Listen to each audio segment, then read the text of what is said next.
Beneath the hush of night, where breath becomes silence and silence becomes the fabric of thought, something begins to shimmer. It is faint at first, no more than a ripple across the horizon of sleep, a suggestion rather than a form. Yet the longer one lingers, the more it sharpens, until towers of silver glass begin to rise from the breath of night itself. They emerge as though born of darkness, yet gleaming with the softness of hidden starlight, their outlines trembling in the still air. The towers sway gently, not with the violence of storms, but with the quiet rhythm of a dreamer's breath. Each movement is subtle, as though they are listening to the world around them, leaning slightly toward the constellations above, bending like tall grasses that bow beneath the weight of moonlight. Their reflections lie upon unseen waters, trembling, in liquid mirrors that stretch into infinity.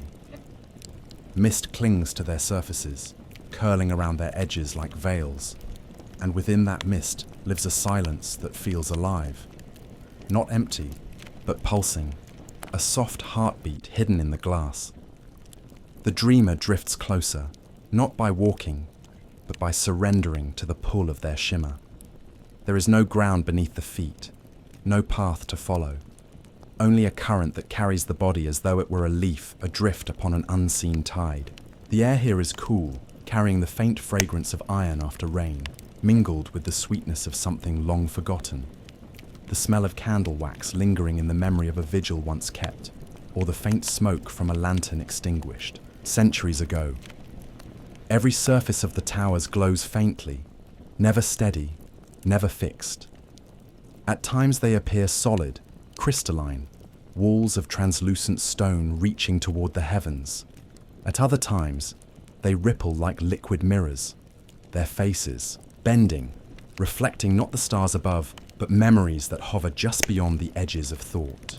A shadow of a face appears in the glass, not fully formed, not truly there, but enough to stir recognition, as though a loved one once glimpsed in passing had chosen to reside within this structure of silence. The dreamer does not resist. The towers are not meant to be resisted. Their shimmer is not a call, not a command, but an invitation, gentle as the hush of snowfall on a night where the world has gone still. With every breath, the towers seem to draw nearer, though they do not move. With every heartbeat, the dreamer feels the silence within them deepen, echoing the pulse that lingers in their walls. Above, constellations shift, bending lower as though drawn down to listen. Their light is not sharp or piercing, but soft, like water poured gently into a basin, filling every surface with glow.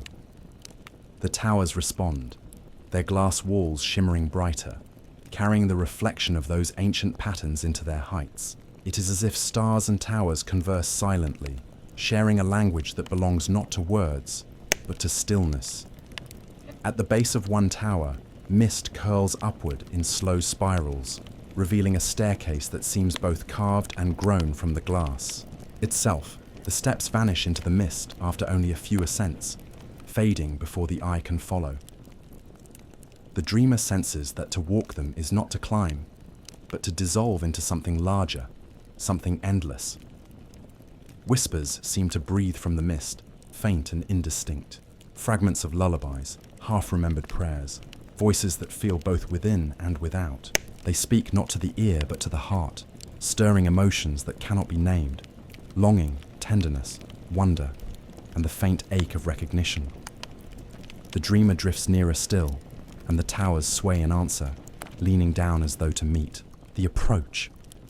Their presence fills the air like music too delicate to hear, like vibrations felt only in bone and breath. One tower gleams brighter than the rest, its walls reflecting a river that does not exist here, flowing endlessly across its surface.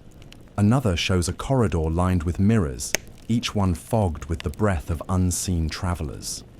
Another reveals nothing but darkness, yet within that darkness burns a single point of gold, steady and waiting. There is no fear here, only the quiet certainty that each tower is a vessel, not of stone, not of glass, but of memory itself. They drift not as structures, but as keepers, carrying fragments of forgotten worlds across the tides of dream. Their drift is solemn, unhurried, eternal, as though they are both lost and found in the same breath.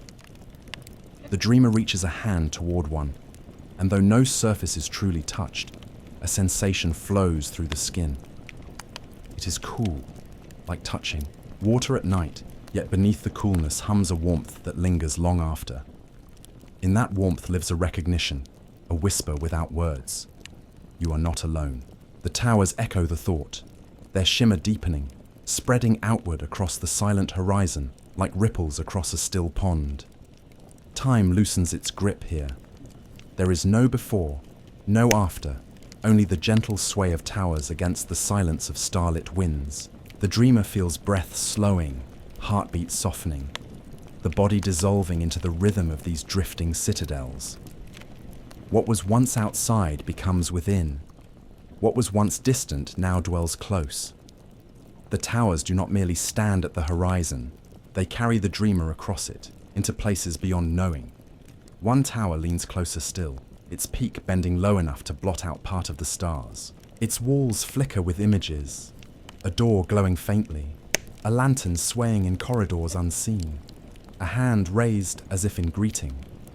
Each image fades before it can be held, leaving behind the sense of something both offered and withdrawn. The dreamer feels the pull, the invitation to step through, though no step is needed. Already the current carries them inward, closer to the hidden heart of these citadels of glass. The silence deepens. It is no longer empty, no longer vast, but filled with presence. The quiet awareness of something unseen, waiting patiently, not to reveal itself, but to be joined. The dreamer surrenders to it, and in surrender feels the world soften further, as though the towers themselves are opening, not with doors, but with acceptance. And so the drift continues. Towers of silver glass sway softly in the starlit winds, their reflections trembling across waters that do not exist. Their heights remain endless, bending toward constellations that lean lower still. The dreamer is carried with them, moving deeper into the shimmer, deeper into the silence, guided by the heartbeat hidden in their walls. What waits ahead is not yet clear, only that the towers will lead beyond this horizon, beyond this edge of dream, into chambers where the silence grows brighter, where the journey continues without end. The towers sway once more, and their shimmer spills outward, carrying the dreamer further into the unseen, where the next vision waits to unfold. Beneath a sky washed in pale indigo, the hush arrives like a slow tide of breathing, erasing edges, smoothing distances, softening the world until it feels weightless in the hand.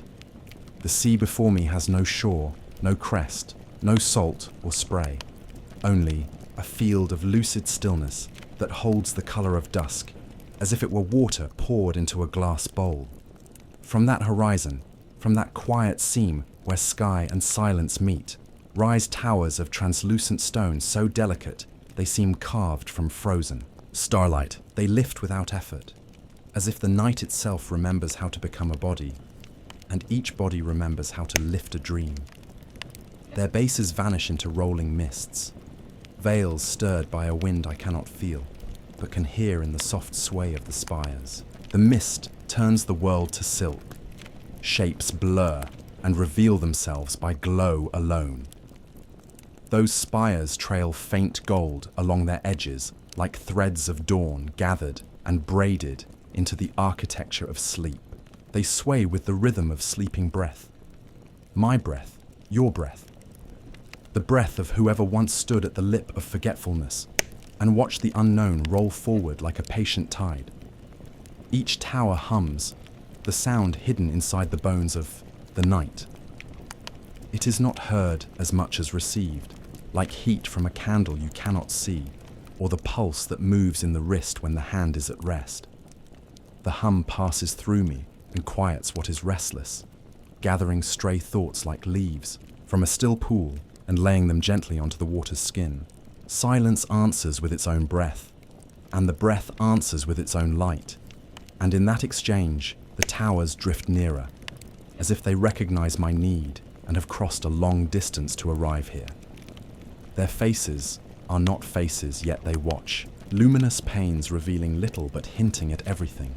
At times they are pure crystal, austere and holy, angled planes catching the indigo and returning it as milk-white flame.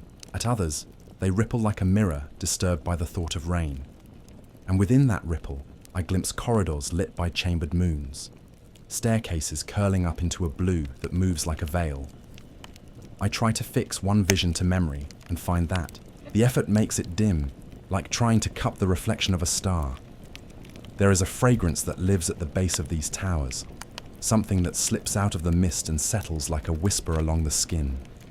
Rain on cold stone, polished bells. After they have rung, lilies left near a bedside with their throats open to the night. The scent arrives with the feeling of footsteps I do not hear. I know someone has passed this way before me because the air carries the shape of a presence, the way a river remembers the curve of a stone that once lay within it. A lantern drifts through the mist, one small moon with a patient flame. It does not need a hand to guide it. It moves the way thoughts move when the body is very tired and the world is very kind. The lantern's glow writes a soft path along the tower's base, revealing lines in the stone like faint writing in a language that knows me better than I know it. I lean toward the glowing script, and it leans into me. And for a breath I am nearly certain I can read it. A promise without a single word. From somewhere inside the tallest spire, a bell tolls so gently it seems to ring the space between sounds. The tone is pale and warm, the color of wheat beneath moonlight, the temperature of a hand that has just released another hand after a long, tender goodbye. The bell does not measure time, it melts it. It dissolves minutes into a kind of light that hangs across the air and makes everything shine as though remembered by someone who refuses to forget. The towers are not still. Their drift is too soft to name, but my breath finds it and aligns. I become part of the procession without deciding. 2.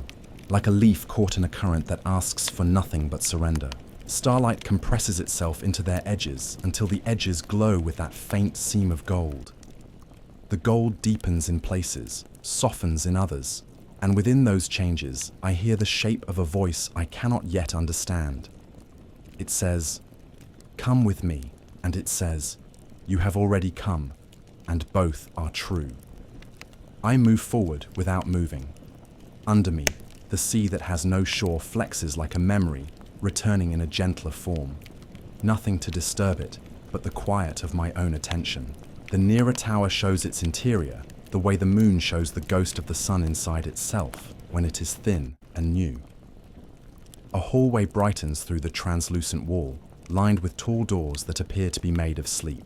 They are pale, almost blue, with handles like drops of light gathered and cooled. Each door breathes. Each offers a temperature the body recognizes as home. I do not choose a door. The hall tilts, and with the tilt, a drift. And with the drift, a staircase so light it seems to hold itself together by listening. The steps are shallow, wide, a river of glass rising with the grace of incense. I climb without lifting my feet. The tower accepts this as a kind of courtesy and opens itself, like a quiet mouth speaking into a dream. The bell inside rings again, and each note arrives softer, longer, the way a name is repeated by someone afraid it might vanish if not used with care. To the right, a window without glass looks upon a garden that shouldn't exist, rows of flowers that carry the exact tone of sky at the moment. Flax turns its blue, leaves shaped like silver tongues, a path of pale stones that leads nowhere except deeper into its own idea of itself. I know this garden, the way one knows a room they have never entered, because they have dreamed it so many times that the door opens on its own when they tilt their head just so. Somewhere, a fountain drips, tired but devoted, counting the uncountable. Touch the window frame with a hand that feels both mine and borrowed. Cold gathers in the palm and rotates slowly into warmth. Soundless bees climb the flowers and leave gold where they rest. A thin veil of cloud passes over the garden without moving at all. Its shadow is a blessing without a reason. The mist steals back my attention with a gesture as gentle as breath. The corridor hums. The tower sways. I remember the sea outside, and know it continues, a patient, immortal animal breathing in and out while I step through its dream of me. On the next landing, a mirror waits. It has no border, nailed to nothing, a sheet of cooled moonlight suspended in the air. I face it and do not find a face. I find a tide. I find a door half open at the back of a field that seems to be my chest. Through the door moves a child with a lantern, barely taller than the handle. She looks at me the way dawn looks at windows, curious, compassionate, certain of arrival. The mirror breathes once, twice, and the image softens into a spiral of pale smoke that smells of weddings and rain. The hum inside the tower changes key, not louder, more precise, as though the air has narrowed its attention to a single filament of thought and pulled that filament through the dark just enough to make it glow. A second bell answers the first from a distant spire, and the delay between them opens a space large enough to walk through. In that space, I hear footsteps made of water. I hear a name that may be mine, if names could be composed entirely of light. The footsteps resolve into a cloaked figure made of dusk, faceless and tender, the way comfort is tender when it comes from an origin you do not need to identify. We do not speak. The figure inclines its head toward a door that was not there and has always been there. A door carved from frost lit from within by candle-colored breath. I reach for the handle and discover it is not a handle. It is a pulse. It finds my fingers the way a small bird finds a branch and settles. The door does not open. The world around it turns, and in the turning, the seam between this room and the next unwinds like a ribbon. The corridor beyond carries a wind that smells of cedar and wool, and the pages of a book left open to a sentence that never ends. Inside the new room, light floats as if released from time. It clings to columns that rise like reeds through the surface of a slow river. The floor is water and not water. I hear it give way beneath each step and then return to whole with a sigh that is neither sad nor relieved, only complete. Every column holds a small bell. They are not made to be rung by hand. They ring themselves when someone remembers them, a soft chiming of acknowledgement that gathers in the chest, the way tears gather in the eyes when the world suddenly shows its mercy. A single stair spirals up through the center of the room, an elegant thread woven from the color of breath on cold glass. I follow it. As I rise, the columns shift into trees, then into pillars of written light, then into slow, fog-bellied clouds glowing from within, as if each carries a hidden dawn. I pass windows that look into other quiets, a lake that reflects only memory, a library where the books hum like bees asleep in winter, a narrow alley swept by snow that does not melt even in the presence of summer's name. Whispers travel ahead of me, a braided stream of vowels that lingers at the edges of comprehension. They do not instruct. They comfort without naming. One of them reaches out like a hand invisible except for the warmth it leaves. "We have been waiting at the pace of your breath," it says, or something close to that. You could not arrive until you had learned how to arrive by not trying. The thought is silk over the heart. It settles. It teaches by making nothing heavy. At the top of the stair, a small room waits, square as a held breath. The ceiling is a sky made of milk and twilight. The floor is a woven map of rivers that have never been drawn, but have always been followed. In the center, a table made from a circle of moonlit stone holds a shallow bowl. The bowl is filled with the same pale indigo that lives outside. And the indigo is filled with a field of stars arranged into a pattern I have never seen and somehow promised to remember. When I lean close, the pattern bends toward me like a listening face. I dip my fingers into the bowl and find it is neither water nor glass, but a texture between, a promise half fulfilled, a threshold you can touch. The surface clings and then releases, leaving a film of coolness that warms as it dries, the way hands warm, after lighting a candle in a quiet church. Images surface, brief lives that taste of cinnamon and snow, a staircase in a house I do not know, a river arriving at a door as if it had always been meant to ring the bell. The images are not mine, and are entirely mine, as dreams belong to whoever is nearest to their light. A soft wind touches the room from within the stone. The bowl darkens a shade toward midnight, then opens like an eye not to see but to be seen. The towers outside answer. Their hum aligns in a chord so steady it erases the thought of borders between rooms, between bodies, between this chapter of night and the next. I realize I am being held, the way a leaf is held by the surface tension of a pond. Held and allowed to drift. Held and asked to rest. When I look up, the walls have softened into curtains of fog. Beyond them moves a procession. Other rooms passing. Through this one, like ships with their lanterns low, each carrying a small weather of quiet. I glimpse a cradle made of echoing wood rock itself, as if to soothe a history. I glimpse a staircase that leads down into a pool of velvet, where a choir of unseen mouths sing the color of sleep. I glimpse a meadow made entirely of doors standing slightly open so the wind can memorize their hinges. The hum changes again, becoming a line drawn very slowly through the air, silver and certain. I follow it back to the stair, down along the curve that is neither descent nor return because there is no original point to measure from. The tower breathes out and in, and with each breath the mists outside part, showing me the sea, smooth, luminous, accepting, and the sky, which has gathered a new depth of indigo, as if it has been taking lessons in tenderness from the water. At the base of the stair, the cloaked figure waits. I cannot see a face, only the idea of a face softened by care. It raises a hand, and an opening appears in the wall. No hinge, no seam, just glass, reimagining itself as invitation. Through the opening, the night carries a sound like silk being folded, the kind of sound that makes you trust both the room you leave and the one you enter. The figure gestures in the gentle grammar of sleep. Forward, not onward. Deeper, not farther. I step back into the air that blurs shore from sea and sea from sky. The towers outside have drawn closer to one another, their gold threads brighter now, as if some silent conversation has reached the kind of agreement that needs no signatures, only light. A pathway appears not as stone or bridge, but as a sequence of reflections that understand the weight of feet. I walk it by remembering how to be weightless. The mist tastes of rain that fell on an afternoon that cannot be located in time, but returns as mercy when called.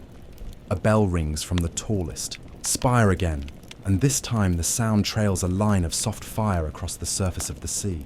It is not a command, but a compass. A way of speaking to the heart in the language of distance made gentle. The line leads toward a darker place in the sky, where the indigo deepens into something that could be night or could be a door. The towers pivot in place, with a grace so calm, it feels like a lesson in how to continue. Another lantern finds me. Its flame is no larger than a sigh, but when I hold it, the gesture comes back like an echo. The flame holds me. Warmth gathers in the cup of my hand and goes walking along the palm lines, reading them without judgment. The gold in the towers answers with a brightening that feels like gratitude. We move together, the lantern and I, across the path of reflections that accept our steps as lightly as feathers. Here the sea murmurs to itself in a language older than water. The words are currents, the syllables are small turning fishes, and the grammar is the patient logic of the moon. I can feel the motion of that grammar in my ribs, as though my body has become a bellows for an instrument tuned to the tempo of surrender. Every few beats, the air thickens with the scent of lilies, then clears with the scent of cold iron, then thins into a crisp brightness that is neither taste nor smell, but something akin to the texture of dawn. We reach the place where the line of bellfire meets the horizon. The towers gather around like tall listeners. their peaks nodding in a wind that does not trouble their calm. The door in the sky is not a cut. It is a softening. It swells with a light pulled from no star I recognize, the color of a whisper written in gold ink on indigo silk. The lantern in my hand devotes itself to stillness. Its flame leans toward the soft opening and steadies, as if remembering a promise. I look once more at the sea that has no shore, at the procession of translucent spires drifting like kind thoughts, across the skin of the world, at the pale veils of mist drawing gentle columns through the air. I feel the hum lay itself down beneath my heart so it can carry me while I sleep. A very small voice that belongs to no mouth, and every mouth says, "You may go on now." And the phrase is so tender, it becomes a place to stand. I cross that last, almost invisible seam, and do not feel the crossing. The door is simply where the breath becomes deeper. The towers tilt in blessing and turn their drift toward the new dark, trailing their gold threads through the indigo, so the path behind me glows in case anyone wishes to follow. The lantern completes its task and becomes a star, briefly, and then a memory of light that warms the hand without burning it. Somewhere, the bell rings a final time. Not goodbye, not welcome, but yes. Ahead there is only the deepening, the soft continuation of sleep's long river, where each bend holds a room, and each room holds a hymn in a key only the soul remembers. I do not rush. The night is abundant and generous, a book being read aloud by silence. The towers, tender and tireless, keep their watch and their sway. I move with them into the next wide chamber of quiet, where the color shifts a little bluer, the mist a little more luminous, the breath a little more assured. And as the veil closes behind like a curtain drawn by a careful hand, I feel the promise of another vision waiting, not impatient, not afraid of the time it takes for a human heart to loosen and understand. In that promise I rest, and in that rest I drift. And as I drift, the towers lift their gold-tipped crowns toward the unlabeled sky, carrying me with them toward whatever gentle door the next bell chooses to open. A single chime rings across the night, fragile and trembling, as though struck by a hand I cannot see. The sound hangs for a long moment, refusing to die, spreading itself across the darkness like a thin sheet of silver. From its echo, towers rise. They gleam like liquid crystal, shimmering with colors too faint to name, tones of violet, of pearl, of dawn light remembered in dream. They appear not with suddenness, but with inevitability, as if they had always been here, waiting beneath the skin of the night for that single chime to loosen their silence and call them forth. They hover above a river of silver fog, their reflections rippling faintly, soft as candle flame against glass. They are neither anchored nor free, held in a stillness that feels alive, as though the fog is both cradle and chain. The towers drift, swaying with the tide of silence itself. Every shift seems to answer some deeper rhythm, as though they are breathing alongside the dreamer who stands below, gazing upward. The spires reach without end, rising into a vault of stars that never stay still. The sky ripples like water, constellations, bending, reforming, dissolving. I watch, breath slow, as the stars redraw themselves into shapes I half remember. A window, a staircase, a face turned toward me for a moment and gone. Above, the towers disappear into those shifting heavens, merging with the painted currents of the night. They seem endless, yet not overwhelming, as if they are scaled to the exact measure of wonder the heart can hold. Their walls breathe faintly, expanding and contracting, shimmering with a pulse like lungs drawing in a dream and releasing it again. From their exhale, whispers drift down. They fall like dust across my skin, leaving trails of coolness, tiny threads of thought that do not belong to me, yet feel like they have always lived within me. The air tastes of rain on stone, sharp yet tender, soaked with memory. I remember the feeling of standing by a window long ago, listening to a storm beyond the glass, waiting for someone I loved, not knowing if they would return. That memory merges with this place, until I cannot tell whether the rain belonged to my life or to the breath of these towers. At their base, stairways spiral downward, lost in the fog. They are old, broken in places, but they do not crumble. They are not meant to reach an end, nor to offer certainty. They lead nowhere and everywhere at once. Doorways of motion carved into the air. I see figures moving upon them, faceless, cloaked in faint light, their shapes both present and vanishing. They drift upward, climbing, yet before they reach the heights, they dissolve into the mist. Their presence leaves behind the sound of steps echoing like heartbeats, slow, steady, resonant. The sound enters my chest until I feel my own pulse align, one rhythm joining another, as though my body has been grafted to the great breathing of the towers. It is then that I understand. These are not mere structures. They are vessels, vast, ships of silence drifting through the ocean of slumber. Their spires are masts, their windows sails, their staircases ropes trailing into infinity.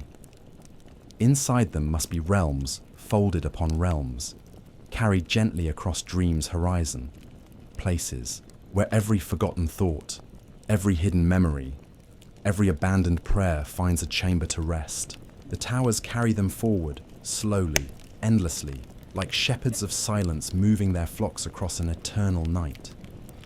The shimmer grows softer, like a lullaby lowering its voice as the listener drifts further from waking. Light bends around the towers until they glow not with brilliance but with tenderness, as though they know the fragility of those who follow. A deeper silence spreads.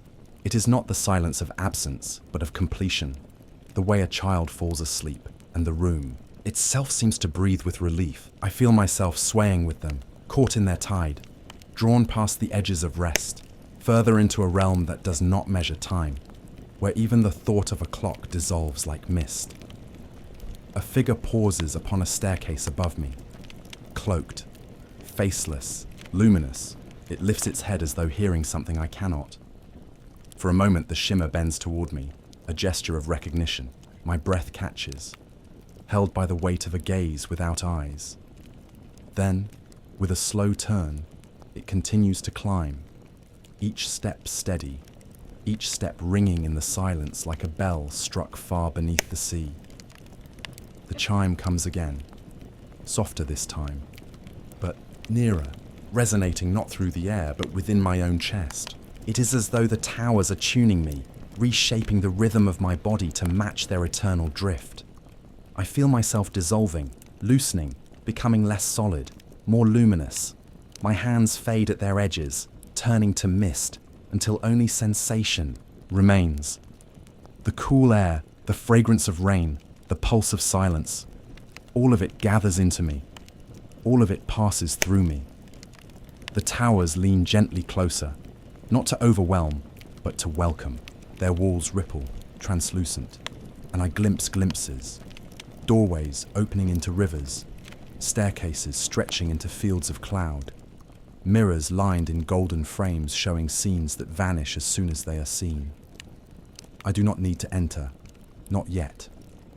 The invitation is not urgency, but patience. They will drift, and I will drift, and when the time comes, one doorway will hold itself open long enough for me to pass. For now, I surrender to their song. The chime lingers. The fog thickens, curling upward in threads of silver. The faceless figures continue their climb, and though they vanish, the sound of their heartbeats remains, pulsing in rhythm with my own. Each echo deepens the silence. Each silence becomes another step, another breath, another measure of time dissolving into the boundless. The towers fade, but not away. They dim like lanterns carried deeper into the fog, their glow muffled, their outlines softened. Yet still they call, promising more. The call is not a sound, not a word, but a movement within. The gentle press of sleep closing further, the invitation to drift deeper still. I feel myself leaning into it, carried like a ship that no longer resists the tide. The night opens. The towers continue their slow procession, their spires dissolving into stars that ripple like water. I follow, not by choice, but by belonging. Ahead lies another silence, darker and softer, the kind that hides not emptiness, but everything. I let myself be carried. The shimmer fades, the fog thickens. A door of mist waits just beyond the last tower, its threshold glowing faintly, as though it too has been struck by an unseen hand. In the hush between waking and drifting away, the world softens into silence. Breath loosens, the weight of thought dissolves, and in that tender space, a vision unfurls. Towers rise, woven not of stone nor glass, but of pure light itself.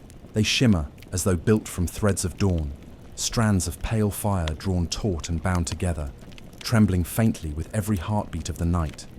Their glow is neither harsh nor blinding, but patient, like candlelight stretching through centuries, holding vigil for a dream that has not yet ended. They float in solemn procession, one after another, as though bound in ceremony. Their reflections bend and waver across a sea that holds no bottom, a surface so clear it could be water, so infinite it could be air. I stand suspended on a bridge of nothingness, the path beneath my feet no more solid than the thought of stepping. Forward, yet forward I am carried, not by will, but by currents unseen. Currents woven from the silence, urging me gently, guiding me deeper into the procession's flow. Each tower is alive with subtle flame.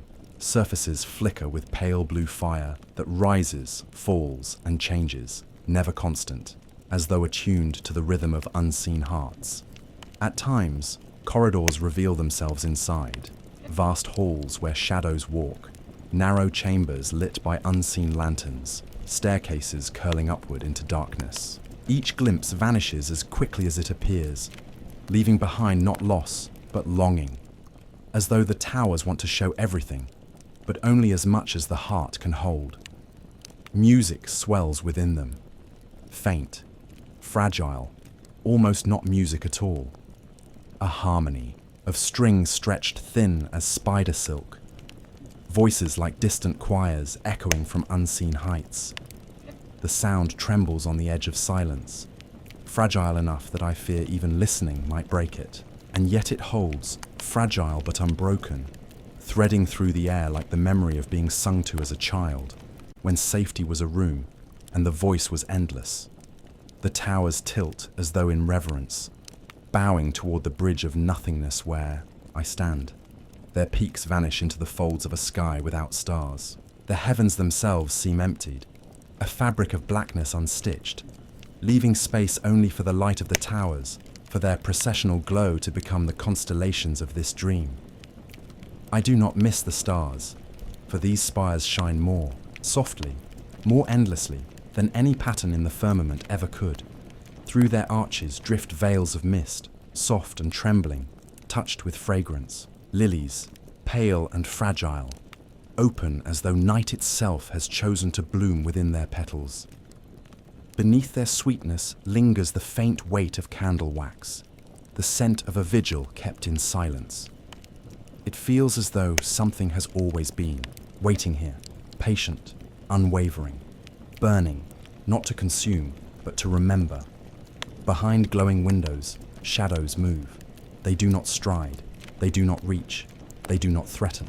They simply are, present but indistinct, as though guardians made from silence itself drift through the rooms, tending to the music, watching with faceless care.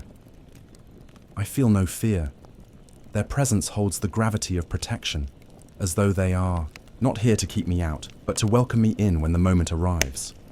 One tower drifts closer, its light bends against the mist, rippling with reflections of rivers unseen, flowing endlessly through landscapes I cannot yet enter. The shimmer reveals paths unwalked, doors unopened, arches that lead to places forgotten even before they were, dreamed. Its nearness carries the weight of promise, not a demand, not a command, but an offering. That beyond its glowing threshold lies not a single dream, but thousands layered, folded one upon another, waiting to be remembered. Each layer is a memory not yet lived, a story whispered in a tongue the heart already knows. I stand still, though I feel myself moving. My pulse slows, aligning itself with the sway of the towers. My body, my thoughts, my very breath fall into the rhythm of their procession. They drift with the breath of sleep itself, solemn, eternal, unstoppable. The bridge beneath me does not end, but fades into their tide. I am carried with them, without effort, without decision. The music deepens, faint strings blending with a hum that enters the marrow. The air cools, saturated with the scent of rain before it falls, as though stone is waiting to be washed, as though memory itself is waiting to be renewed. In this fragrance, the ache of long-forgotten windows rises, waiting in childhood for someone to return, staring into the dark with eyes too young to know why absence carries weight. The towers hold that ache, soften it, return it not as pain, but as quiet recognition. The procession tilts, veils of mist weave higher, surrounding me, until the world becomes a slow-moving sea of silver threads. The towers bow once more, peaks lost in the unseen heavens, their glow swelling, then dimming, like the slow breathing of a sleeper. I feel myself a part of that breath. My chest rises with them, falls with them, until I cannot tell whether I'm breathing them in, or whether they are breathing me into being. The figures upon their stairways continue their ascent, cloaked in pale light, faceless but not empty. They climb, their forms dissolving as they near unseen heights. Their steps sound not in air, but in the chambers of my body, each footfall a heartbeat, each heartbeat another chord in the symphony of silence. I know that when they vanish, they do not end. They ascend into something I cannot yet see, carrying with them the pieces of myself I have not yet learned to remember.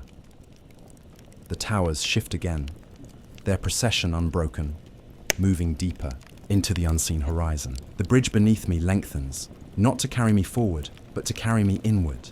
It is not distance I cross, but layers of myself, falling gently away like veils. With each step, if step it can be called, I drift further from the edges of waking, further into the tide where memory and imagination intertwine until neither can be told apart. Ahead, the procession vanishes into the mist, yet even as they fade, their promise lingers. The music threads through the silence, faint but steady, like a lullaby sung without voice. The fragrance of lilies clings to the air. The guardians drift behind their windows, watching still. And the tower nearest to me glows softly, rippling with the reflection of paths I have yet to take. I follow, though no feet move. I surrender, though no decision is made. The towers breathe, and I breathe with them. They bow, and I bow in silence. Their light folds into mist, and I fold into sleep. The horizon opens, unseen, waiting. The procession moves beyond my sight, and I am carried with it, toward whatever realm lies deeper still, where silence thickens into radiance, and dreams become indistinguishable from eternity. A veil of silver rain falls without sound.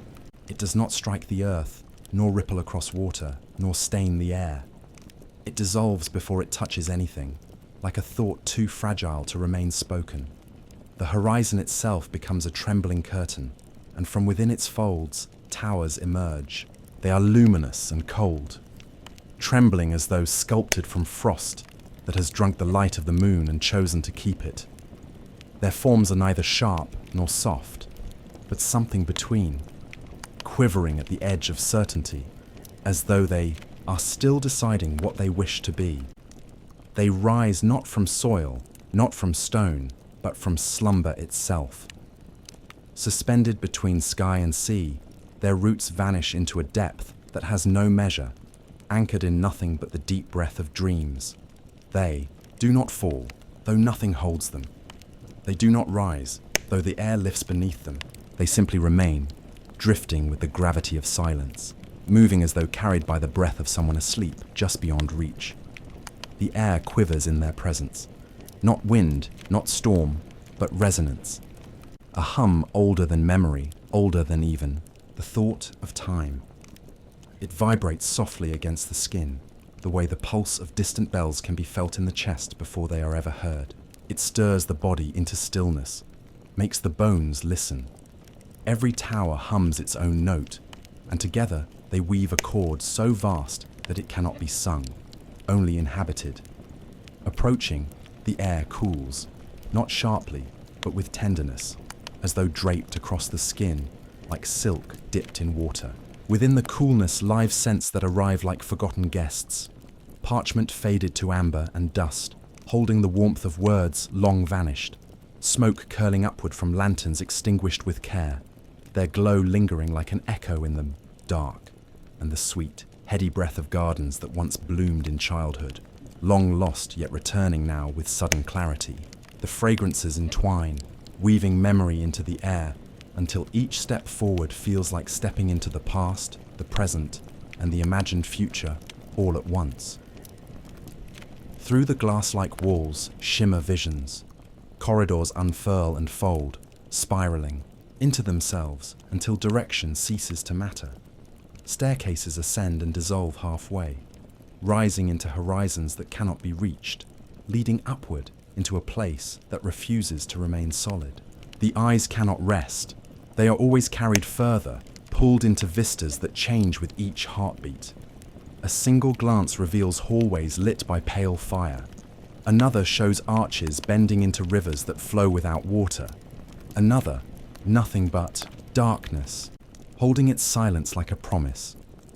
Their surfaces glisten with fragments of reflection. Faces flicker, half-formed, half-forgotten. A smile, unanchored from its owner. A pair of eyes that close before they are seen. A gesture, familiar, yet unnamed, dissolving like dew. They come not as visions, but as echoes of moments once lived or dreamed. The sensation of something always almost remembered, but never fully returned.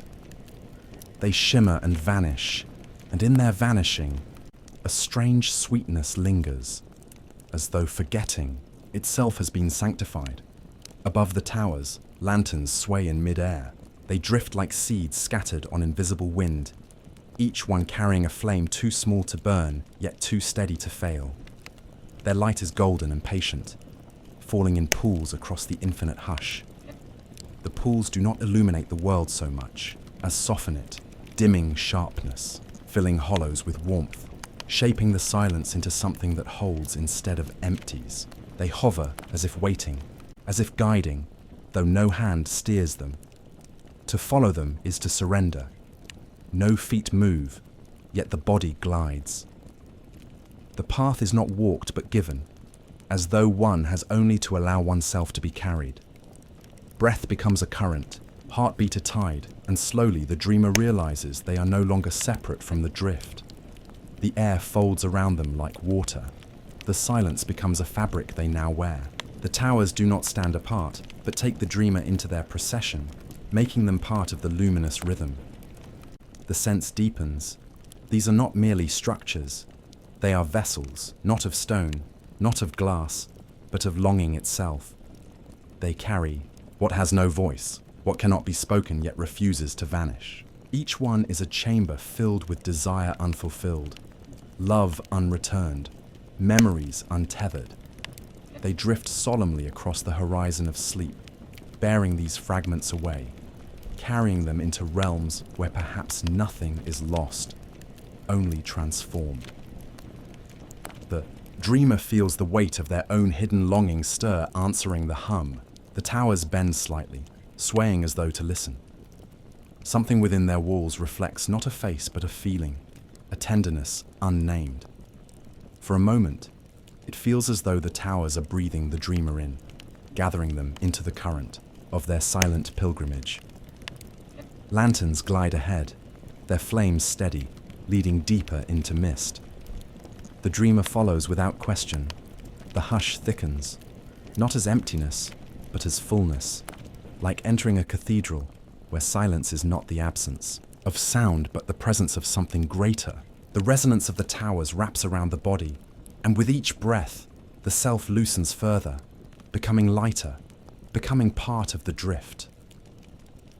The veil of silver rain lingers overhead, still falling, still dissolving, never touching ground. Its threads shimmer against the towers, weaving them into the horizon, stitching sky and sea together. And within that stitched fabric, the dreamer slips further, deeper, gliding into the soft abyss where silence reigns not as tyrant, but as gentle king. The towers drift onward. Their shimmer dims, tender as a lullaby sung in the language of memory. The lanterns lead further into fog, where other visions wait. A door glows faintly in the distance, not yet opening but waiting, its frame shimmering with promise. The dreamer does not resist. With each breath, with each slow heartbeat, the dream deepens, and time itself dissolves into mist. And as the towers carry their longing into the unseen horizon, the dreamer moves with them, drifting past the familiar edges of rest into the boundless expanse where memory and silence become indistinguishable. And the journey, like the breath of sleep itself, has only just begun. The first breath of night carries a glow that is almost a feeling before it is light, a tremor across the skin of the horizon. It opens like a quiet blossom in the dark, petals made of pale radiance unfolding one by one, until towering shapes rise from the hush as if the air has remembered how to dream itself into form. They are spires of shifting light, not stone, not glass, but something the stars might have left behind when they slipped into being. Their foundations are lost in a silver haze that moves like sleeping tidewater, and their peaks dissolve so gently into the fabric of stars that I cannot say where tower ends and constellation begins. They drift as islands do when the sea forgets its edges.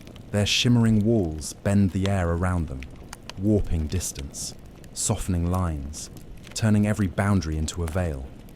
I feel the hum of their passing, a vibration that travels through skin into bone, tuning the body to the music of sleep. It is a deep and tender alignment, like a bell finding its note after a lifetime of waiting. The towers sway with that note, the world sways with them, and I sway too, as if the breath of night were a tide pulling my name into its low and endless syllable. Each tower bears markings that change with every glance, as if the light itself is the script and the story rearranges to meet the reader. There are carved doors that lead into oceans, openings whose thresholds exhale a salt blue hush. There are windows that open onto endless gardens where dew forms as sentences across the leaves and dissolves into slow forgiveness. There are bridges that span into nothing but mist, reaching outward like thoughts that never needed to end, only to continue becoming softer. The glow within these signs is not steady. It lives. It pulses with a rhythm that echoes the slowing heartbeat in my chest, a call and answer between the architecture of night and the small animal of my body learning how to rest. One tower glides nearer. Its surface is a river that remembers faces, the way lakes remember the sky. Yet the faces here have no features. They carry only the sense of recognition, beloved presences drifting inside the moving light. I lift my hand without quite deciding to, and the tower mirrors the gesture. Its shimmer softens into a path of pale fire that extends outward, a beckoning beam laid across the dark, like a careful finger placed over the lips of the world. I step forward. The ground is not ground, it is permission. The air is a gentle eraser. With each step, if step is what to call the sensation of dissolving into place, I leave behind a handful of weight I did not know I carried. Every thought that swore it needed to be kept loosens like thread slipping from the eye of a needle. A hush expands inside my chest, and into that hush pours a sound like water seen from a distance.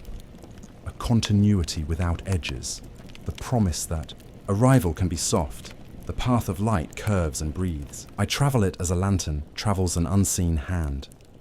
The nearer I draw, the more the tower modulates its glow, a breathing spectrum that drapes itself across my shoulders like a warm shawl woven from rain and patience. Close to the wall, the marks deepen. A door becomes a tide pool. A window becomes an orchard. A bridge becomes a bell made of fog. Each image holds steady, just long enough for wonder to find its footing, then dissolves before certainty can close its hand. I feel the lesson in that vanishing. To love the scene, not the possession. To let the river be a river and not a path to a destination. A whisper trails the edge of my hearing. Nothing to pass, nothing to translate. Yet it reminds me of late, rooms where someone I trusted spoke to me without speaking, and I understood. The whisper comes again, and this time the tower answers. A seam in the light opens the way dew opens, all at once, and almost not at all. I do not enter. I am accepted. The inside is not darker. It is closer. The light moves with the softness of breath under blankets, gathering in small bowls along the edges of the corridor, the bowls shaped like quiet hands. The corridor is long only if measured. I let the counting go. The walls are a memory of rain held in glass. When I stand still, I can hear the ancient weather living in them, the long fall and the long rest afterward, the smell of stone learning to glisten. I pass a window, and the world outside is a slow orchard of silver trees, their leaves stitched with moon thread, each leaf inscribed with a name the tree refuses to forget. The names do not require me. They continue being true whether or not I look, and this knowledge rests me in a way that sleep sometimes cannot. Further in, the markings change into doorways that are also echoes. I step through an echo of a door and arrive in a room that feels like the listening side of a bell. The floor is a river, taught to hold still. The ceiling is a sky with its distance removed. Suspended in the air are small bridges of light, curving from nothing to nothing, their spans held up by the fact that they intend to comfort. I cross one, and it carries me to a balcony where stars have gathered as if to hear a story. They face inward, attentive, making a bowl of listening over my head. Below the balcony, the sea of silver haze moves with the breath of someone sleeping in a room far away that touches this room through the thin wall of night. I do not know their name. I do not need to. The towers reach their light down into the haze and lift out reflections like fishermen who have become gentle because they have been at their craft a very long time.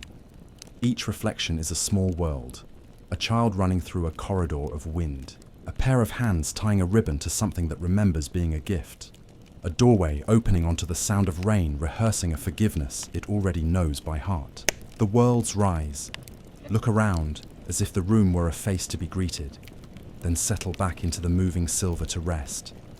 A vibration travels the length of the tower, a touchlight tremor, and in it, I hear a tune I do not recognize, except the way one recognizes a season by its fruit. It begins in the bones and rises through the water of me, humming the edges of each cell until those edges glow. The tower is tuning me again, and my gratitude is so simple it takes no language. I let my shoulders lower. I let my hands forget their old work. I let my heart hang its lantern in a window where it can be seen by the right softness at the right time. On a far wall, a series of windows opens like eyes deciding to trust. In one, an endless garden holds out its palms. The paths are made of worn pale stone, the kind that sounds like memory when walked upon. In another, an ocean lifts its shoulders as if to shrug off the night and put on a shawl of early light. The waves breathe in slow sentences saying, "Stay, stay."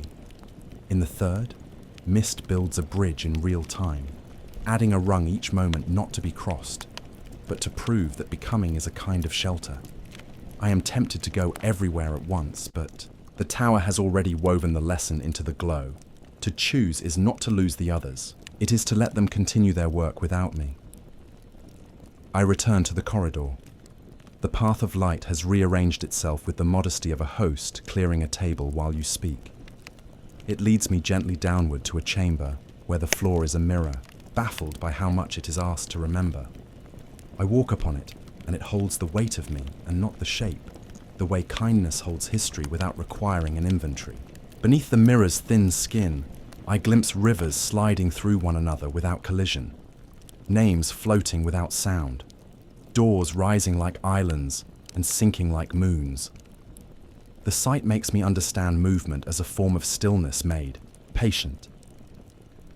At the center of the chamber hangs a bell with no clapper. It rings without ringing, the tone arriving as light arrives to a room where a candle has learned a new word. The sound opens a soft door inside my chest, and through it slips the picture of a face that has never been seen and has always been known.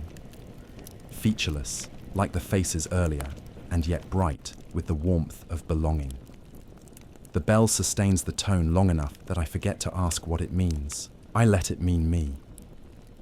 When I lift my hand again, the tower answers as it did before, only now the path that forms is thinner, more intimate. The width of a thought carried carefully across the space between two breaths. I step into that thought and travel the length of a memory I never lived, a stair too light to hold feet, a bridge that chooses to remain even when I no longer require it, a door of pale blue that opens inward the way the tide opens a shell. Beyond the door, the night rests its head on a pillow of silk fog. The other towers drift, each one carrying a secret realm, a chamber of memory, an ocean of silence inside its living light. From here, I can see how their slow procession writes a script across the dark, lines and arcs and commas of glow, punctuation for the story the horizon tells itself when it thinks no one is listening. I lean against the threshold and listen. Anyway, there is a sentence there about forgiveness taking longer than we hoped and being more beautiful than we guessed. There is another about how the door we seek always wanted us to find it, but not until we could arrive without knocking. Step backward into the chamber, and the door closes itself not as refusal, but as blessing. The path of light curls back toward the world, and I follow, feeling the quiet of the tower laid against my back like a hand. As I pass, the markings along the wall soften from script into breath, from breath into nothing at all. The inside releases, me with the gentleness of a room that has learned not to clutch at the people it loves. I emerge again where light becomes outside, at the edge of the silver haze, where the air wears the scent of rain about to be a story. The spires continue their solemn drift, passing each other like elders in a procession that began before memory learned to count. They move beyond ordinary reach and draw me nearer at the same time, the paradox that sleep teaches by repetition, until the heart accepts it without protest. Their shimmer grows delicate, like snow reconsidering its fall, like a veil deciding how much of the face it wishes to reveal. Far above, their peaks dissolve into the crowded tenderness of stars, and the stars bend their listening down until I can hear the soft grammar of their light. Here at the lip of this gently moving world, I let the last impatient pieces of wakefulness step off and find their own shore. The path that invited me into the tower now invites me back to the long moonlit corridor of the night itself, where 1,000 doors keep their quiet watch. I do not hurry. The towers are not leaving me, they are leading me. The hum of their passing still threads my bones, a low invitation to be the instrument I always was. The silver haze opens as a curtain opens when the actor is the audience and the stage is a field where no one must pretend. In the distance, a new darkness thickens. Not storm, not threat, but the infinite hush that waits beyond the last boundary of sleep. It has the color of deep water and the mercy of a hand that has learned how to hold without closing. Between, here and there, lanterns flicker like moths who traded their flutter for steady glow. They arrange themselves into a soft avenue across the night, and in the space their light creates, I feel the next movement gathering, the way a tide gathers its long body before stepping forward. I turn once more to the drifting towers, rememberers, carriers, the gentle vessels of rooms I will someday enter when my breath has learned their slower song. Their surfaces shiver with almost forms, promises without urgency, the patient grammar of becoming. I let that patience touch the inside of my throat where the voice lives, and the voice quiets, and what remains is listening. The spires pass on, not away. The sky folds them into itself like letters slipped into an envelope that knows the route by heart. Their glow lingers on my hands and along the rails of my ribs, and as it fades, it does not vanish. It sinks, It seeds. It prepares. I feel the night lean its forehead against mine, in a gesture older than language. The last of the path exhales its light into the dark, and the dark receives it with gratitude. And then I am moving again. Not forward, not back, but deeper. Guided by the slow, thrumming music the towers left playing in the quiet of my blood. The air cools with the tenderness of a promise remembered at the perfect time. A door ahead is not yet visible, and still I can sense it, the way one senses a shoreline by the way the wind begins to taste of leaves. Perhaps it will be made of mist, or of memory, or of the simple fact of being ready. I go to meet it, cradled by the hush that widens whenever I breathe. Somewhere behind me, a bell that has no clapper continues its eloquent silence.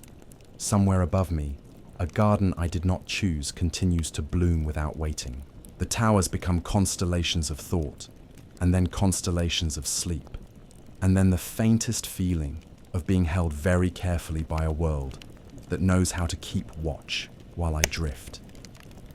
Between this chapter of night and whatever waits beyond, there is only a veil so thin the next breath might carry me through. I lift my face to it, and it lifts its face to me, and in that mirrored softness the last remnant of weight sighs and sinks. The shoreless sea of the dark leans closer. The hum that tuned my bones settles into a steady glow. The spires fade into the distance like lullabies returning to the throat that sang them. And in their wake, the infinite hush opens its arms. I let myself be gathered. I let the next door find me. I let the night carry me a little farther too, where silence turns luminous again and a new path, narrow as a whisper, bright as a blessing, waits to rise beneath my feet. The dream begins with silence, deeper than sound, older than time. It does not wait. It does not pause. It unfolds, stretching across, thought like a veil, woven from breath itself. From that silence, shapes begin to rise, luminous and solemn, as though thought has gathered enough weight to become visible. Towers appear, spun from glass and silver mist, trembling faintly with hues that belong not to earth but to memory. Pale lavender that carries the tenderness of twilight, faded cyan, like the hush of old oceans, and soft gold that glows with the patience of dawn. They do not rush upward. They do not impose themselves. They rise slowly, as if they have always been there, waiting for the gaze to remember them. They drift, slow and solemn, like constellations that have stepped free of the sky and chosen to walk across the horizon of thought. Their reflections spill across a sea with no depth, no shore, no bottom, only an endless surface of stillness. The towers shimmer upon it as if the sea were their memory and the dreamer their witness. Each tower is crowned with arches, delicate and radiant, glowing faintly as though they cradle fragments of dawn within their curves. The light caught there is soft, the kind of glow that never demands to be looked at, only allows itself to be noticed when the eyes grow quiet. It pulses gently, not to keep time, but to remind time that it has no power here. The dreamer drifts toward them, though no, feet move. There are no footsteps, no effort. Breath itself becomes a current, carrying the body forward in a slow devotion, as though every inhalation is prayer and every exhalation surrender. The closer the dreamer draws, the more the towers reveal of themselves, not as though they are changing, but as though perception itself is softening enough to understand their language. Staircases spiral into invisible heights, vanishing into veils of silver fog. Each step gleams with its own faint fire, though none are lit. They rise toward realms unseen, stairways built not for arrival, but for the beauty of the climb. Between the towers stretch bridges of light, narrow and delicate, yet unbroken, like threads pulled from a loom of eternity. They lead nowhere and everywhere at once, suspended above the sea of stillness, carrying only the suggestion that one might cross if they dared. Doorways shimmer upon the towers' faces, not of wood or iron, but of mirrored light, trembling as if filled with forgotten voices. They do not open inwards or outwards. They open into themselves, carrying echoes of laughter once heard, words never spoken, breaths that once lingered between parting lips. The dreamer feels those echoes, not as sound, but as tremors in the chest, gentle reminders of what was almost, remembered and almost forgotten at the same time. The air hums faintly with whispers, not words but impressions. They drift like ripples in water, soft, rounded, fluid. They do not speak sentences. They lay emotions in the air, the way mist lays coolness upon skin. The scent drifts with them, lilies unfolding their pale throats into darkness, rain upon forgotten stone steps, and the dry dust of vanished halls, where once candles burned and prayers hung heavy in the rafters. Every breath carries those scents inward, weaving memory with silence until the two are indistinguishable. Each tower hums with its own presence. It is not sound, not vibration, but weight, a certainty that within those walls dwell keepers of silence, guardians without eyes, watchers without form. They hold the fragile boundary between remembering and forgetting, not with force, but with reverence, as though guarding silence itself were a sacred calling. Their presence is not seen, but felt, a tenderness, a gravity, the kind that makes one bow the head without command. The drift of the towers is slow, almost imperceptible, but their call is irresistible. It is not a beckoning, not a lure, but a drawing inward, as though the heart itself has chosen to follow. The dreamer cannot remain apart, cannot stay still. The towers pull them without hands, without chains, beyond all measures of time. Seconds dissolve into nothing. Hours never existed, only the drift remains. The glow of the towers does not fade into darkness. Instead, it transforms, softening into brilliance too still to move, too complete to break. It blinds not with brightness, but with stillness, the kind of light that asks for surrender rather than vision. The dreamer feels the weight of eyes close, not from exhaustion, but from reverence, as though the act of seeing is no longer necessary. What waits here cannot be looked at. It can only be entered. The breath of the dream slows. The body loosens into the air as though it were water. The towers lean further into their procession, their shimmer folding into veils of radiance that move like lullabies too vast for words. The sea of stillness deepens into a kingdom of quiet, and silence, at last, crowns itself as light. The dreamer follows, not walking, not choosing, simply being carried into the breathless expanse. Here, there is no end, no edge, no waking. Only the procession continues, towers woven of glass and mist, arches of dawn, stairways of light, whispers of voices remembered and lost. And beyond them, deeper still, something waits, not darker, not brighter, but closer. A glow hidden in the next veil of silence, a door within the kingdom of light, ready to open when the dreamer drifts near enough to be gathered inside. Beyond the veil of twilight, where thought loosens like a knot undone by kindness, the night inhales and the world grows thin. From that slow breath, towers rise shimmering, columns of flowing water turn to glass, lifting as if unspooled from the hush itself. They sway in the breath of unseen winds, and every sway scatters 1,000 glimmers across an endless plain of silver fog. Their edges blur, dissolving into the dark the way a name fades from the surface of a lake after being spoken. Yet their presence is undeniable, vast, patient, older than any hour. The dream does not announce itself. It simply begins walking beside me, and I know I have entered a country where silence is the native tongue. A hush surrounds the towers, so complete that the ear becomes a vessel, filling with it. Then the hush gathers, like rain forming on a leaf, and a bell tolls. Not in the air, not in the distance, but through the heart itself. A single tone that hums open every locked door inside the ribcage.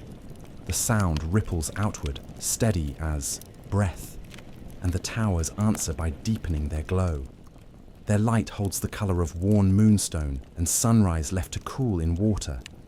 I sense the weight of age in that glow, not as burden, but as tenderness, as if these towers have drifted for so long that time has learned to move at their pace. Windows bloom upon their sides, like constellations deciding where to live. One after another, they kindle, not harshly, but with the warmth of hidden memory recalled at the exact necessary moment. Each window seems to look back at me with the patience of someone who has kept the story safe. Behind the glass, shadows move without form, like the first motions of an idea becoming a life. I cannot name them, but my bones recognize them the way water recognizes the moon. The air thickens with fragrance, extinguished candles leaving their soft answer in the dark. Rain on forgotten stone steps, the sweetness of distant blossoms stirring a garden I once knew and cannot place. To step closer is not a choice, but a falling inward, a slipping through layers of sleep that gather like veils. The fog rises in gentle columns, and within it stairways curl upward yet dissolve halfway. Ribbons of pale light that promise ascent, and then gift me stillness instead. Corridors stretch into horizons of shifting light, where distances are less about where and more about when the heart becomes quiet enough to enter. I move without footsteps, as if the body has agreed to become a thought. Every surface reflects something almost remembered. The shape of a hand reaching for another hand, rain braided into hair, a doorway widening as if it, too, has been waiting to be welcomed. The towers drift onward, slow and solemn, their glow combing the darkness into fine strands. They do not wait, yet they beckon endlessly, and I move with them as a leaf moves with the river. Faces gather on the windows like mist that has learned the skill of tenderness. Featureless, yet saturated with presence, the way the scent of a library can be a kind of company. In some panes, I see a room holding a chair, holding a memory no one has sat in for years. In others, an ocean wearing a small necklace of stars. The towers do not ask me to choose. They carry the stories regardless, and the carrying itself is a blessing. A second bell sounds, quieter, nearer, and the tone lays a silver line through the fog. The line becomes a path no wider than a sigh, and a lantern appears at its start, a small coin of flame floating at shoulder height. It does not require my hand. It keeps pace with my breath, brightening when I exhale, dimming when I inhale, as if measuring the distance between here and surrender. We move together, lantern and I, toward the nearest tower, whose windows breathe like sleeping lungs. At the base, the tower's surface gathers into a door of pale radiance, not edged, not hinged, simply a thickening of light where the air has decided to become invitation. I do not push. I do not cross. I am received. Inside, the light softens until color becomes texture. Lavender like velvet remembered by moonlight. Cyan like the cool underside of rain. A gold so gentle it feels like a hand brushing hair from a sleeping brow. The floor holds me the way water holds a petal, entirely, without pressure. I listen, and the chamber speaks in images. Staircases unraveling into fields. Bridges resting their thin backs across nothing. Mirrors fogged by breaths that might be mine from other nights. Whispers gather in the corners. Not words, but impressions that curl against the ear like the tide. I hear the quiet clink of porcelain in a kitchen at the hour when kindness wakes before anyone else. I hear the long memory of a road that led home when home was a house made of voices. The scent of lilies leans into the room and brings with it the soft shadow of a candle that has been put out by careful lips. Dust from vanished halls lifts itself long enough to sparkle, then settles again, grateful to be undisturbed. I close my eyes and the room grows larger. From the inner wall, a narrow stair spirals up, each step the width of a thought. I rise by unthinking. On the third turn, the tower's hum lowers into a tone my bones can keep, and my pulse falls into time with it, steady as a small bell hung in a hush of snow.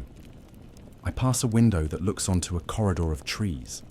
Their trunks are columns of smoke, their leaves stitched from threads of dawn. The corridor bends without haste, as if it too is listening to something far and close at once. Beyond it, a field made entirely of open doors tilts toward the horizon, as if wind has taught them how to lean together.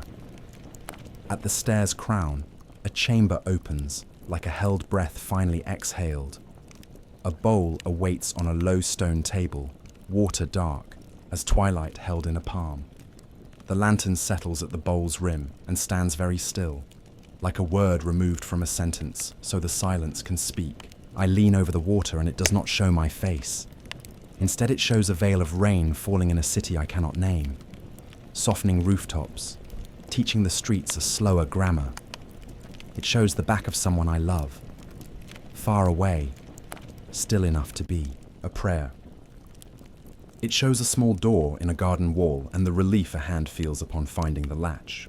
The images fade and leave their weight in me, not heavy, not light, simply true. When I touch the water with one fingertip, the bowl hums the same pitch as the bell within my heart. The surface lifts to meet the touch. No wave, only a patient, rising, and a ring of light travels outward, across the rim, across the stone, across the floor, into the walls, into the world. The tower answers by breathing more deeply.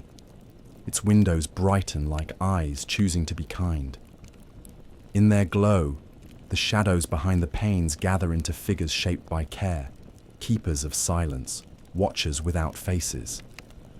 I feel their attention, the way a seed must feel soil's intention to surround, not to bury, but to hold. They do not speak. Their regard is enough. I understand that they guard the border between memory and forgetting, not by closing doors, but by keeping them oiled and ready, so they open without sound when the hour is right. The bell tolls again, barely there, a vibration inside the word yes, and the stair loosens me back to the lower chamber. I step into the corridor and find the tower's light rearranged into a bridge that extends through a window which is not open and is not closed. The lantern glides ahead. I follow, the way breath follows sleep deeper when the body finally believes it is safe. The bridge is a filament stretched across the night. Beneath it, the sea of fog holds the reflections of towers drifting like wise, slow ships. On their decks, I glimpse rooms made of listening, tables laid with empty cups for guests who will arrive without knocking, maps that chart tenderness rather than land. The bridge bends to meet another tower, and the two structures speak to one another in the language of dimming and brightening. Their conversation lays a path under my feet that never quite touches anything and yet does not fail. In the second tower, windows bloom and dim with the rhythm of an old lullaby. A corridor leads me past a series of doors. Each carries the soft pressure of a memory, willing to be remembered only if it will be treated gently. One door leans ajar and shows me a room of mirrors, but each mirror is fogged with breath, and upon each fog the same phrase is written by an unseen finger. Be soft. Another door opens onto a library where books hum like bees, spines warm to the touch. Every page a small weather of light. A third is only a drape of midnight cloth, but when I lift its edge, a garden sighs in relief, as though finally seen. I pass through without entering fully. This is not the chapter for keeping, but the brush of those thresholds places a row of small lanterns along my ribs. Their flames do not burn. They make a path inside. The keepers of silence move behind the windows like careful weather, never rushing, never receding, always exactly as present as the room requires. I feel the tower's age again, not years, but depth, the kind of age that chooses patience because it has watched impatience end and begin too many times to count. We return to the night. The bridge releases me to the plain of silver fog where distances fold like cloth. The bell's tone lingers, a thin silver thread drawn through the dark. I follow it until I cannot tell whether it draws me or I draw it. The towers drift slightly apart, and the space between them becomes a door whose frame is only the world slowing down. In that widening, a breeze moves. No chill, only the memory of coolness, carrying with it the fragrance of rain from a city that remains unnamed and the sweetness of blossoms from a childhood whose address has been lost. The fragrances overlap until they become music. Somewhere behind me, a shadowless figure crosses a window and pauses as if to listen more closely. The lantern lifts itself a fraction, and I lift my face in answer. The veil of twilight thins, and beyond it, the night is darker, softer, like velvet that has learned how to glow. The towers continue, solemn and benevolent, scattering their shimmer like dust across the silence. And in each glittering fleck, I hear a quiet injunction. Do not hurry what wants to be slow. We drift as one procession. Towers, lantern, bridge of breath. The keepered rooms, the slow bell that chooses heart over air. The plain of fog is not empty. It is full of patience assembled into weather. With every measure of that patience, time itself loosens a notch until it hangs without weight, a necklace unfastened and laid across the night's palms. I feel the clasp let go inside me too. Names that needed to be said no longer press against my throat. Doors I thought were shut turn out to be resting. Somewhere a clock tries to speak and remembers it does not have to. The windows on the farthest tower kindle into a constellation shaped like a question. Not a question to be answered, one to be carried. Its light arranges itself into the gentle arc of a bridge I will someday cross, then rearranges into a river I have already crossed without noticing. Within that river swims a small, bright fish, the precise color of relief, that turns once and becomes a bell. The bell becomes a door. The door becomes the soft behind my eyes that makes tears a language I do not need to translate. We come to a field of reflections where the fog briefly remembers itself as water. The tower's images float there, inverted, as if the world below has been studying the world above and making careful notes. My lantern writes a bright initial on the surface. The letter dissolves and leaves a circle that widens until it touches the shore of everything. In that widening, something inside my chest sets down the oldest stone it has been carrying. The drop is soundless. The relief is not. The bell tolls for the last time tonight. One long tone that never quite ends, because it chooses to become glow. In that glow, I see the next distance. Not far, not near, only deeper. The towers do not stop. They never do. Their drift is their devotion, and in following them, I learn a grammar for continuing that does not require proof. A veil ahead brightens from within, like milk warming in a glass. I know it as I would know a friend's step outside a door. The next chapter of night, already at the threshold, already smiling with a patience that will wait as long as I need. The lantern steadies, and the path narrows to the width of breath. I slow to the pace of heartbeats, the kind counted by someone who loves me when I sleep. And the world arranges itself around that tempo, as if it has been waiting for me to remember it. The fragrances thin and then return, rain and lilies and blown-out candle, until the room of the night smells like a letter unfolded after many years. I press the air to my cheek like paper, and it gives back the warmth of all the hands that ever wrote to me with light. Beyond the veil of twilight, the shimmer of endless towers moves forward into eternity.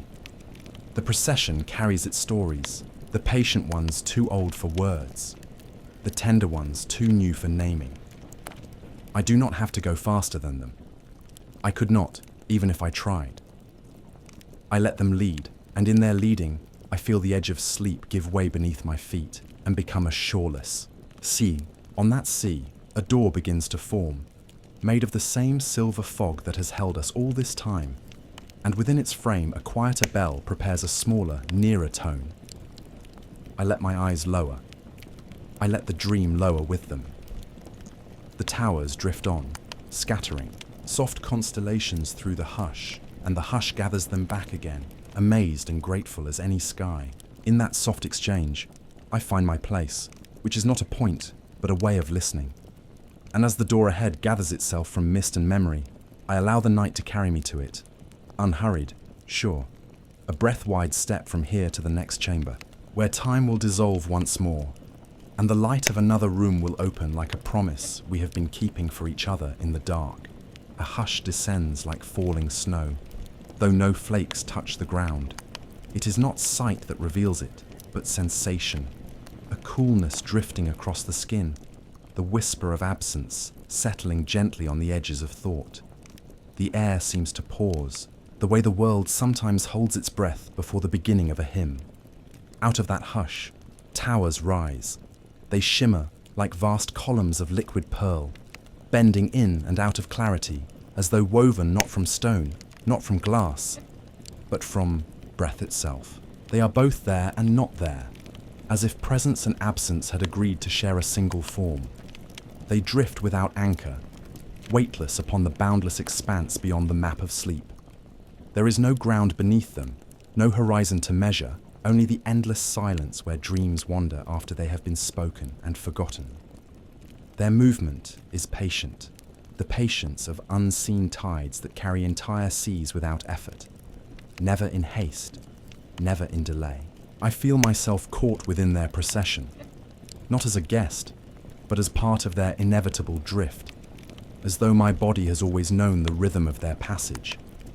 Their surfaces ripple with faint reflections that come and go like the glimmer of memory against water, a river flowing backward beneath a moon too full to name, a staircase folding inward like a book closing itself after centuries unread, a face half seen, half remembered, belonging perhaps to childhood, perhaps to a dream that has never ended. Each reflection rises, lingers for a heartbeat, then dissolves, leaving behind the tender ache of something known but unrecoverable. The towers seem to carry these visions within themselves, not hoarding them, but ferrying them across an ocean of silence too wide for the mind to hold. I gaze upward, and each tower reveals itself as both structure and veil. Their outlines blur, shifting between form and absence, as though they are vessels holding not walls, but centuries of stillness. They are sanctuaries not of stone, but of time itself, guardians of what the world could not keep. And in their shimmer lives the certainty that nothing has been lost, only carried here, where silence cradles it in endless patience. From their depths, a soft hum rises. It is not a sound, but a vibration, deep as marrow.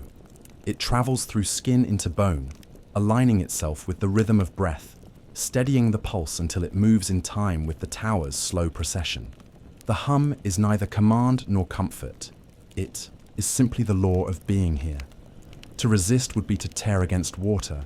To surrender is to float. I let it fill me, and the hush inside grows vast, a chamber expanding without walls. The air thickens with fragrance, subtle but unmistakable. Wet stone after rain, still glistening beneath moonlight. The faint curl of incense, smoke, rising in a sanctuary, long abandoned, yet never fully empty. The sweetness of blossoms that bloom only in memory, their perfume woven from longing itself. Each breath feels like entering a forgotten temple, not built by hands, but carved by silence into the fabric of night. Lanterns appear, suspended in the mist. Their flames are faint but steady. Small stars adrift in air, their glow circling the towers like patient companions. They do not flicker, though no hand tends them. They hover as though aware, as though guiding not the path of feet, but the course of surrender. Their light falls across the skin in trembling patterns, golden pools against the infinite hush. And with each pulse, I feel more of myself loosening into their rhythm. One tower drifts nearer. Its glow scatters across me like a handful of luminous dust, falling without weight, settling not upon, but within. For a moment, warmth spreads, tender as a hand pressed to the heart. But within that warmth is absence too, a hollowing, as though the tower has carried away part of me that I no longer need. There is no loss in it, only release, the relief of being lightened without effort. I feel less, and in feeling less, I feel more. the strange fullness that comes only when something has been surrendered. The lanterns sway as though satisfied, drawing their faint line of light deeper into the fog. The towers continue, vast and solemn, their procession unbroken. I do not resist. In their shimmer lies invitation, not to follow with will, but to be carried, as leaves are carried by a river that has forgotten the meaning of destination. There is no hurry here, no arrival, only drift, only the endless uncoiling of silence that reveals itself layer after layer, softer and deeper than any word could describe. The fragrance lingers, the hum continues, the lanterns guide, the towers breathe, and I move with them, beyond the fragile shore of thought, past the edge of memory, deeper into the sea of quiet where sleep flows without end. Ahead, the glow of another threshold gathers in the mist, faint but certain, like the promise of a door waiting to open into a chamber even more profound. I let my eyes lower. I let the hush hold me. And as the towers glide forward, their radiance scattering across the night, I follow, carried further still, toward the infinite hush, where silence is not emptiness, but the kingdom of light awaiting its next visitor. In the twilight between breath and forgetting, the world thins to a silk of quiet. The last thought loosens its fingers from the day, and a hush gathers in the hollow beneath the ribs. From that hush, as if called by the softest possible note, towers shimmer into being. They drift across a horizon without ground or sky, as if the line they follow is drawn by sleep itself. Their glow carries hues of pale sapphire and muted gold, as though the remnants of distant dawn have been gathered and pressed gently into their walls. Their foundations vanish into mist. Their peaks stretch into infinity. They sway with a current that belongs only to dreams, the faintest tide that moves not water, but time. Their presence meets me before their light does. It presses lightly along the edges of memory, drawing forward small, luminous fragments I never lived and yet have. Always known, a hand I almost held beneath a cascade of morning leaves, a door I almost opened on a rain-blue afternoon, a word that almost formed and then dissolved on the tongue like sugar. The towers hum with a resonance older than hours or years. In that note, I hear bells tolling across vanished landscapes, villages, no longer mapped, meadows no longer mown, a chapel whose stones remember every whisper spoken within. The sound does not travel through air. It moves through marrow, like a tide that has learned the path by heart. Particles of light drift all around, soft as ash, luminous as falling stars. They settle upon the skin like blessings you do not have to deserve. Each glint lingers and warms a moment longer than seems possible, then slips into the body as if it had always lived there. I raise my hand, and the air glitters in the shape of my reach, a constellation briefly answered before it fades. The towers answer too. Their surfaces ripple, and through them gleam shifting visions. Doorways opening into rivers of silence, staircases climbing towards stars that dissolve into mist. Shadows crossing corridors that never end, only curve into more listening. I drift closer, weightless, pulled forward the way a candle draws the moth it means no harm. Every breath seems to lengthen the path and shorten the distance at once. The nearer the towers come, the more they fade, shedding their certainty until they appear not as structures, but as paths of light, laid delicately upon the night, like threads of mercy. What looked like walls becomes invitation. What looked like height becomes passage. Their glow pauses before me like a question. Not can you, but may you, and do you wish to be carried? I do not step. I am joined. The path beneath my body is not stone, it is permission. It bears me with the exact care required, neither more nor less, and the air grows cooler the way a forehead grows cool beneath a steady hand. As I move, the particles of light shift, reordering themselves into small figures that walk alongside. A A child with a lantern cupped to their chest. An old woman with rain in her hair and laughter in her eyes. A faceless companion who knows my name by the way I breathe. They are not travelers. They are the shapes of tenderness taking form long enough to keep me company. The hum within the towers deepens. It becomes a low chord braided from 3 tones. The pulse under my wrist, the bell inside the distance, and the hush that crowns the night. The chord makes a place to rest behind my sternum. The place fills with blue-gold light, the color of patience. And with that patience, a door opens in the nearest tower, not with hinges or wood, but with a hush becoming softer still. The opening is the shape of an exhale given entirely to the world. It asks nothing. It is simply there. I pass through, and am held by corridors that appear and disappear like fish turning in clear water. Their edges are soft with a sheen like dawn seen through a veil. The walls are woven of translucence, not glass, not fog, something between, like thought in the moment before it chooses words. Along them, staircases arise, spirals made of pale breath, each step the width of a heartbeat slowed to a quiet you could spend a lifetime learning. I climb by, not insisting. Up is not a direction.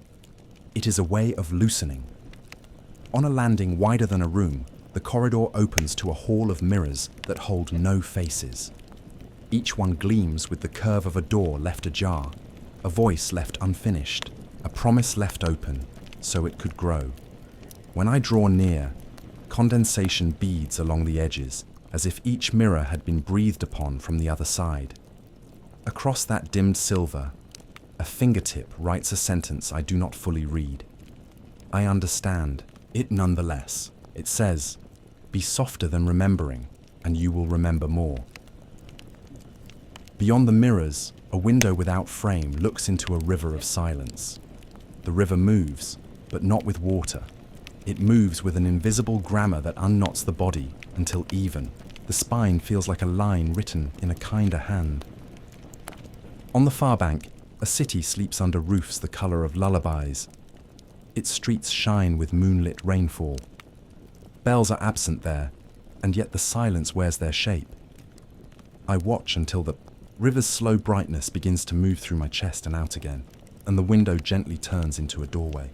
A small threshold welcomes the foot I do not lift. The floor becomes a cloud that knows everything about holding and nothing about letting go. In the clouded chamber, stairways climb toward an unseeable ceiling, dissolving halfway, like breath, on glass. Between stair and stair, bridges of light stretch thin as filament, spanning what the eye might call nothing, what the heart calls room. Far above, the peaks of towers pass like slow ships, their keels cutting through a sky that has forgotten the idea of dark. The fragrance of extinguished candles drifts by, sweet with honey and smoke.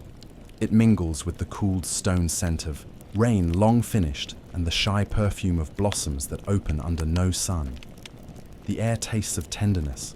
It carries the faintest salt of tears that never needed to fall, that turned instead into the gentler practice of listening. I lean into that taste as one leans into a wind that knows the shortest way home. Shadows cross a corridor that yields to meet them. They have no faces and complete presence. I feel them the way one feels the warmth on a chair someone has just left, proof not of absence, but of a proximity rooted deeper than sight. Their passage stirs the particles of star ash into tiny swirls. The spirals fall and settle across my shoulders, like a shawl woven from moth wings and newborn light. Beneath it, the heart finds a slower signature and begins to sign its name to this room.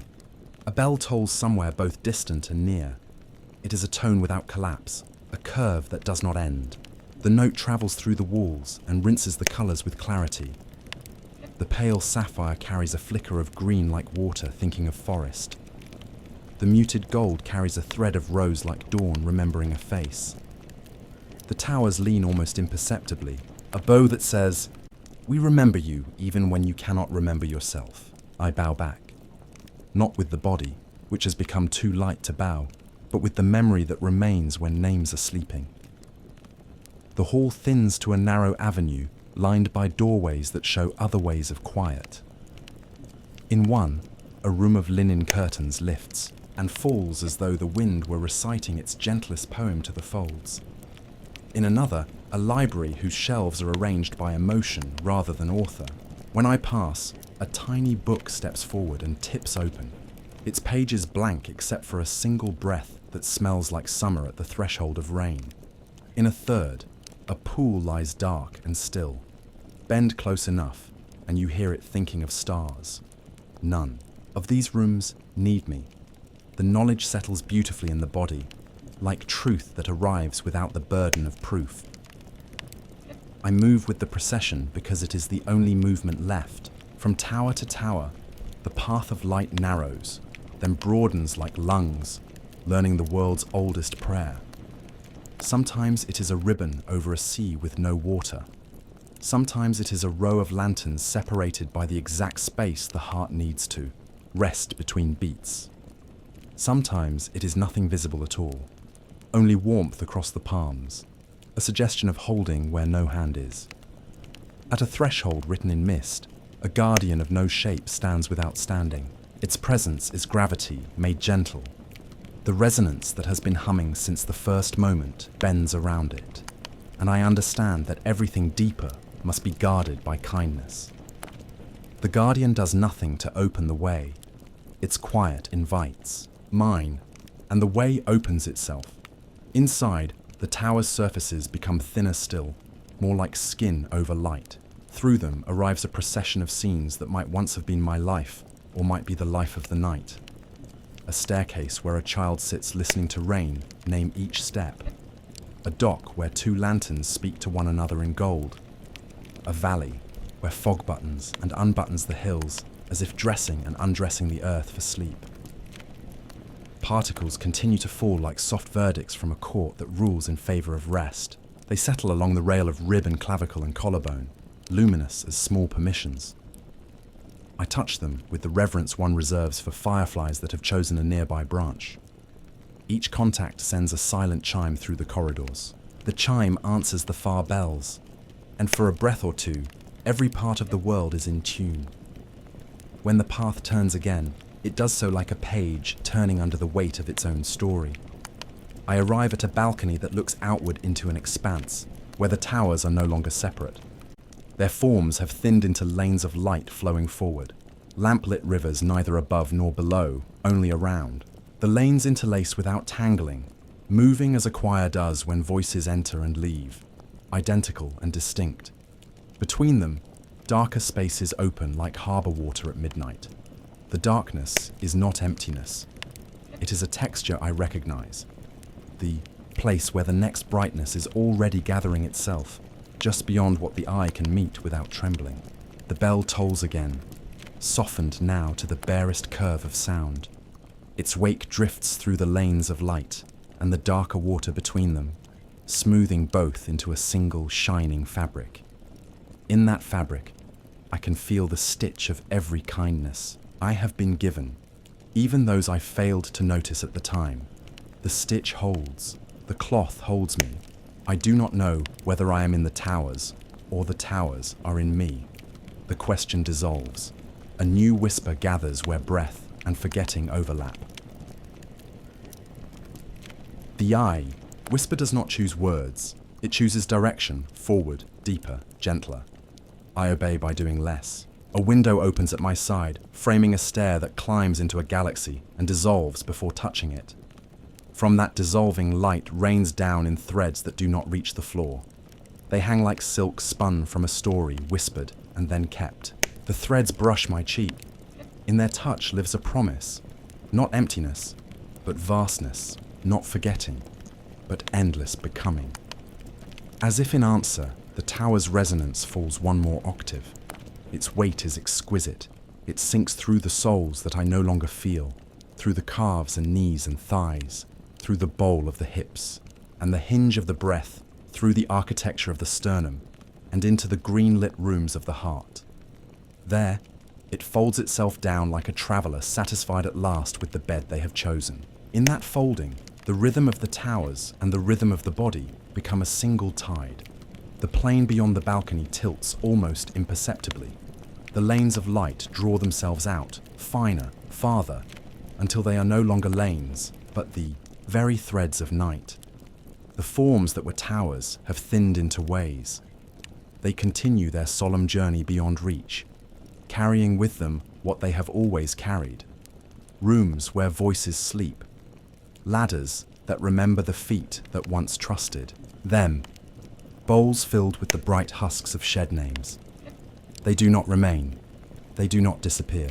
They become the path itself, and the path, in becoming, chooses onward. I follow. I am followed. It becomes impossible to tell which matters. The particles of star ash dim and brighten like thoughtful eyes. The scent of rain on stone rises again, joined by the warm ghost of incense from a sanctuary that the night wears on the inside of its wrist. A single bell rings from a great distance and from the small room of the body at the same time. Its tone brushes the fringe of the veil that waits ahead, and the veil answers by glowing just enough to be kind. The last of the tower's shapes passes the edge of seeing. What remains is their intention. It shines like a quiet smile left knowingly, in the dark, for someone to find at exactly this hour. The horizon without ground or sky receives that intention and lengthens it into a road wide as breath. Windless, effortless, the world drifts. The heart keeps time by not counting. Somewhere between here and the next chamber of quiet, a door is already learning my name, practicing the angle of its swing so it will open without sound. I feel the promise of it as a warmth in the palms. The warmth moves to the throat, then to the space behind the eyes, then to the crown where thought loosens and becomes weather. I let it. The path narrows to a filament, then broadens to a ribbon, then spreads to a field where light grows like grasses with seeds of gold. I lie down without lying down, and the field meets me with the care of a grandmother, braiding light into a child's hair. The sky lowers until it is a blanket, and into that blanket the bells write their softest syllable, stay. The vastness answers by becoming closer, not nearer in distance, nearer in meaning, as if the word home had just remembered the shape of my mouth. Behind me, where the towers were, a faint aurora marks the story already told. Ahead, the veil brightens until I can distinguish the threads of its weave. Mirrors and rivers, stars and doors, fog, and the outbreath of lilied rooms. The particles of light lift from my skin, becoming small companions again, and drift toward. The veil like moths not to flame but to sleep. I rise by not rising, a fingertip of wind, no colder than a kindness withheld and then offered, touches the center of my chest and urges me forward the length of a sigh. The horizon exhales. The veil stirs. Somewhere very close, a handle that is not a handle turns, without touching. The corridor beyond is the color of mercy. I do not hurry. The hush does not ask me to. I carry what the towers have taught, that what lies deeper in sleep is not absence, but expanse. Not the erasure of what was, but the gentling of what will be. And so I go on, surrendered to the shimmering drift that carries both towers and soul beyond the final horizon of slumber, toward the door already brighter by a shade, toward the bell already shaping a smaller, sweeter note, toward the next chamber of the night, where the light remembers my name by the way I breathe and opens, without a sound, into the soft, unending room ahead.